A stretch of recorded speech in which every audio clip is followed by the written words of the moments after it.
Long before the word Burma echoed across maps or scrolls, a river carved the destiny of a land, the Irrawaddy.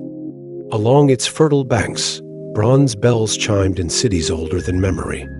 The Pew people, emerging around the 2nd century BC, built walled cities like Sri Setra with clock towers and Buddhist stupas. They traded with distant India and China, and their society flourished with written scripts, planned urban centers, and irrigation. To the south, the Mon established thriving ports like Thetan, welcoming Indian merchants who brought Buddhism, palm leaf manuscripts, and Sanskrit verses. Temples rose. The wheel of Dharma turned. This was not one kingdom, but many cultural streams Pew, Mon, and later the Burmans flowing toward a shared destiny, like rivers into the Irrawaddy itself. From the mists of the 9th century rose a man named Anarata, a warrior from Pagan who had forged the first Burmese empire. He conquered Thetan, absorbed Mon culture, and declared Theravada Buddhism the state religion. Pagan became a city of faith, a skyline of stone. Over 10,000 temples once graced its plains, with intricate murals and towering stupas. Even Marco Polo would hear tales of its splendor. Under kings like Kyanzitha and Aung Sithu, the Pagan Empire thrived, linking commerce from Bengal to Yunnan. It wasn't just an empire of land, it was an empire of ideas, of Buddhism, of art. But like all great things, it fell. The Mongols under Kublai Khan invaded in the late 13th century. Pagan crumbled not by conquest, but by internal fracture and exhaustion. The Golden Age was over, but the memory of it never died. For 2 centuries, Burma fractured like shattered glass. Shan states, Mon kingdoms, and rival Burman warlords jostled for supremacy. Cities burned. Temples fell into ruin.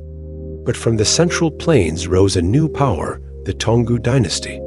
Led by King Tabin Shweti and his general turned King Baininong, Burma entered its most expansive phase. Baininong, often called the Napoleon of Burma, forged an empire stretching from Manipur to Ayutthaya. Uniting the region under one crown, he imposed a Buddhist administrative order, collecting sacred texts, standardizing law, and demanding loyalty from vassals. But after his death, the empire collapsed swiftly. The dynasty limped on in a second phase. Restored Taungoo, more centralized, less militaristic. It held on for a century, but the fires of rebellion and foreign threats never dimmed. As Taungoo fell, the Mon kingdom of Hanthawaddy briefly took over.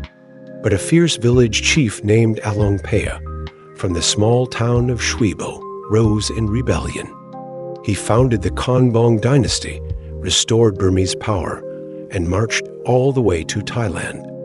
His successors expanded aggressively, waging wars with Siam, crushing rebellions, and annexing the Shan states. But the West brought a new alien force, the British Empire. The First Anglo-Burmese War, 1824 to 1826, cost dearly in blood and gold. The Second, 1852, stripped away Lower Burma. By the Third War in 1885, King Thibaw sat helpless in Mandalay as British soldiers marched in. The dynasty ended with the king exiled to India. Burma was no longer a sovereign land.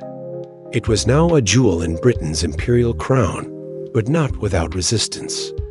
Under British rule, Burma changed.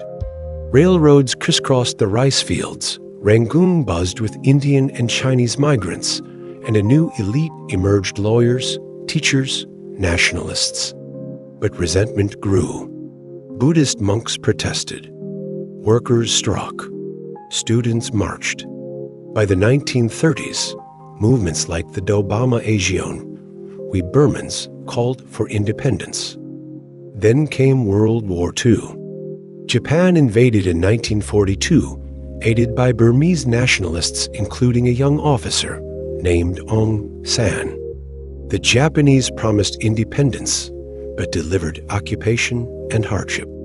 Aung San eventually turned against them, joining the Allies in the war's final year. In 1947, he negotiated Burma's freedom. But just months before independence, he was assassinated.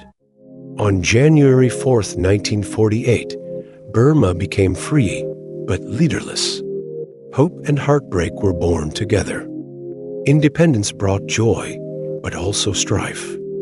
Ethnic tensions exploded. Karen, Kachin, Shan, and more sought autonomy. The civilian government, led by UNU, faltered.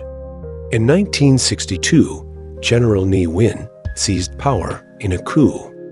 He imposed the Burmese way to socialism, a disastrous mix of isolation, military rule, and economic collapse.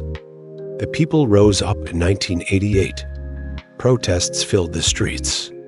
Monks marched. Students chanted. The army opened fire. Thousands died. A daughter of Aung San Suu Kyi, emerged as a voice of resistance.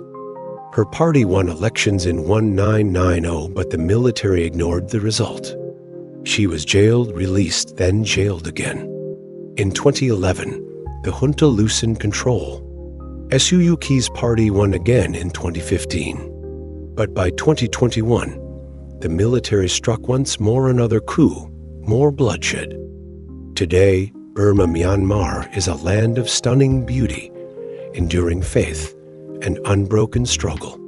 The people still march, the bells still ring, and history is still being written.